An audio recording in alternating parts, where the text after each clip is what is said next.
I can sympathize with the disciples here. I can empathize with the disciples here. The most afraid I have ever been on my life was on a boat. Now, it wasn't necessarily a seagoing vessel per se, but it was a watercraft, at least in some respects. Has anyone ever been to Universal Studios Water Park, Volcano Bay? Okay. They have this ride that starts, I think, 7,000 feet in the air. And it's a multiple person, would you even call it a raft, Sam? No, it's like a Board of death. I don't know what you call it. But it doesn't look quite so terrifying as you're making your way up the 10,000 steps to get to where you begin. But then they load you onto this thing. And for us, they loaded our family of 3 onto this boat for our journey. And they put Sam in the front. And they put Stephanie in the middle. And they put me in the back. And they set us on our way. And for the next, I don't know, 3 hours that it took us to come down screaming in terror. It felt like that long at least. I kid you not, it was the most terrified I've ever been in my entire life.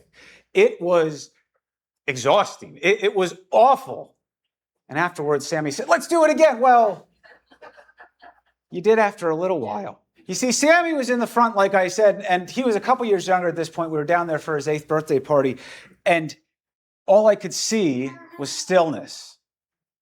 100% pure stillness, because he gripped the sides of the boat and he froze there, not moving, only crying. Nothing wrong with that. I was doing the same in the back. In the middle, Stephanie was just having a good old time with her hands up, yelling and screaming. And in the back, initially, I froze as well. And I gripped so hard, I thought I was going to break the rails off the side of this thing. But then eventually my mind, you might call it, started to take over. You see, there's a difference when you get old from the way you perceive the world and perceive danger to when you did when you were young. Sam, especially at 8 years old, was almost all amygdala and no prefrontal cortex. The amygdala, what they call the alligator brain, is that fight or flight or freeze response when you see danger, when you hear danger, when you're not even able to sure how to perceive the danger yet. It says, do something. Do something. And sometimes, like I said, sometimes you fight, which I guess that wasn't really an option except for maybe eschewing the water away. Sometimes you flee in flight, but that really wasn't an option either. And sometimes you just freeze. And for Sammy and I, when our alligator brain went off, we froze. Now, the older you get, the more developed your prefrontal cortex gets. It takes us guys a little bit longer, okay, a lot longer. It takes us till 25, 30, 35, whatever you want to call it, until we have full rational working brains. Well, fortunately, I was right about 35 at the time, so my prefrontal cortex was in line with where it should be, and a thought crossed my mind, this too shall pass. Just wait it out. And that's what I did, and tried to cry softly so I didn't scare my son in the front. The most afraid that I've ever been is on a boat, and being a little bit older than younger, I was able to have a rational thought. But rational thoughts aren't always good ideas either. The disciples here are out on the boat again. They've already been out on the boat with Jesus when a storm arises, except that time, Jesus is there in the boat with them. Do you remember what Jesus does to that storm? He stills it and makes it stop. Now, you would think the disciples, from that moment on, when they came into this situation again, would maybe have an understanding of how this is supposed to go.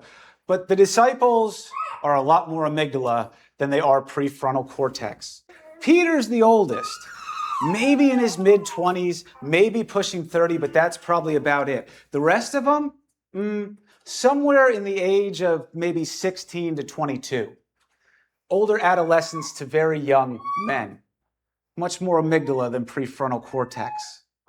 And in fact, not only have they seen Jesus still a storm already, they've seen him do all kinds of amazing things. They've seen him heal the sick. They've seen him raise the dead. They've seen him, right before they got on this boat, take 5 loaves and 2 fish and feed thousands of people. But when it's dark, and when the wind blows hard and you're out on the water or on a water ride at Universal, it can be hard to keep your bearings and to keep your composure. And so for 11 of the disciples, or however many were on the boat there with Peter, they freeze and do nothing. And they're frozen by that fear, and they cannot move. Peter, on the other hand, he's got that slightly more developed prefrontal cortex going. And so Peter has an idea, a reasonable idea. I will go to Jesus. Now remember, because this story often gets somewhat retold, or I would say even mistold. Whose idea is it that Peter goes out on the water? It's Peter's idea. They see a shadowy figure walking towards them in the middle of the night. Who else could it be, disciples? But they can't quite get there because of their fear. And Peter stands up out of the lot of them and looks at this shadowy figure. And before he can utter a word in his fear, what is said to them by Jesus, this man who has raised the dead, this man who has fed 5,000 people, this man who has already stilled the storm while they were on a body of water? He says, "Take heart. It is I. Do not be afraid." And he keeps walking towards them. But Peter, ever the wise one, wants to validate this and make sure. He's having a thought, no matter how nascent it is. And he stands up and he says, "If it is you, Jesus, command me to come out on this water with you." Now, biblical scholars go back and forth on this. Some say it's not quite as imperative, and some say it's a little bit more. But not only is this verb that he's using to command, for Jesus to command him, in what's called the imperative, you must do this, it's also sort of part of this reflexive phrasing that's found in the biblical Greek, where you say something, and then someone says something back to you. And Jesus, speaker of truth that he is, when Peter says, "If it's you, command me to come out on the water," says, "Come." I think under his breath, probably saying, "I don't think this is a good idea." Because if you know something about biblical Greek, you might also know that Peter's name has a very certain meaning. What does Peter's name mean in English? Rock. His name is literally the rock, or rocky. And what do rocks do in water? They sink. Now, you can skip them maybe a couple feet, but after that, they are going straight down. So the man whose name is Rock, and I'm not sure he actually wasn't named this by the rest of them after this whole episode occurs, the man whose name is the Rock decides, "I'm going to step out on water." And the most amazing thing does happen. He takes a step here, and he takes a step there. Now, you could hear this story and you could say, "Peter, you were always going to sink." And I think you'd be right. Rock, you were always going to sink in the water. Why did you want to walk out to Jesus? It's not you who feeds 5,000. It's not you who raises people from the dead. It's him, not you. And that's a valid interpretation here. I think you could also look at this and you can marvel, truly marvel, at how through faith, Peter is able to do something inconceivable. Take the reverse approach. How can a rock walk on water? Well, by faith alone. And that very familiar interpretation we get. Well, if he didn't just get distracted, he would have made it all the way there. And maybe that's true. Maybe that's true. But you see, in spite of the fact that he's the only one that stood up and said something, in spite of the fact that he's the only one who can seem to formulate an idea while he's terrified like the rest of them on this boat, Peter doesn't seem to get it any more right than the rest of the disciples. Now, they're getting it right, but for the wrong reason. And Peter's getting it wrong, but for the right reason. If you are on a boat in the middle of the ocean, and you believe in Jesus, and you see a shadowy figure walking towards you in the middle of a storm, and he says to you, "Take heart, it is I, do not be afraid," what should you do? Stay on the boat. You're already on a boat. This isn't too complicated, I swear. We complicate this story, I think. Right? We complicate it because we're marveling at what Peter can do by faith, and that is truly something to marvel at. And we are just stunned that no matter what we do and what mistakes we made, if we start to sink and we say, Lord, save us, Jesus will reach out his hand and he will pull us up, because that's the kind of loving God that we have. But for the love of all that is holy also, if he's walking towards you and telling you what, do not be afraid, then that's the true message. That's the true edict. And that's our greatest challenge, because no matter how developed your prefrontal cortex has gotten over the years, we are still very much amygdala people. And fear, out of all other things, is probably our driving motivation and feeling that we encounter in this lifetime. And sometimes we freeze, and sometimes we run, and sometimes we fight, and sometimes we just get so afraid that we make a bad decision.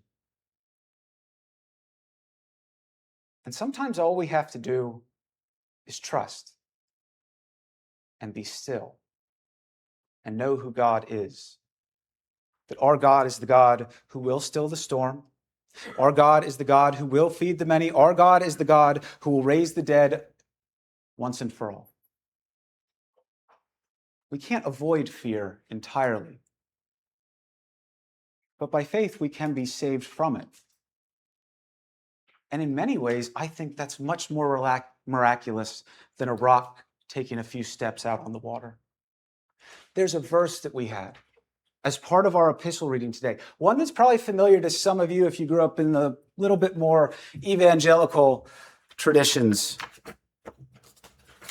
Was anyone ever at a camp where they were asked to say a certain verse from Romans? Tell me if you've ever heard this one in the popular Christian culture before. Because if you confess with your mouth that Jesus is Lord and believe in your heart that God raised him from the dead, you will be saved. Now we can hear that, and truly it is something to do with the great salvation that God promises us. But it also has everything to do with what's going on that boat there, and what happens to and for us when we encounter the storms in our own lives. If you confess with your mouth and believe in your heart that Jesus is Lord, you will be saved. And you will be saved from fear. You will be saved from being put in a position where you have to make what seems like the worst decision possible. You will be saved from stepping out on water when your name is rock, as we all do. You will be saved in a very real here and now way, not just in the day to come, because Jesus saves. That's what he does for his disciples. And a big part of that salvation, a huge part of that salvation, is the constant thing that he calls to us when our mind is running wild with fear, when our bodies don't know what to do other than quiver and shake. Part of that salvation is us hearing this good word again and again and again, so that amidst in the storm, you can remember that he walks towards you and he says, "Take heart, it is I. Do not be afraid." Salvation on the boat while the rain still falls and the wind still blows. That's part of what Jesus offers us all. Amen.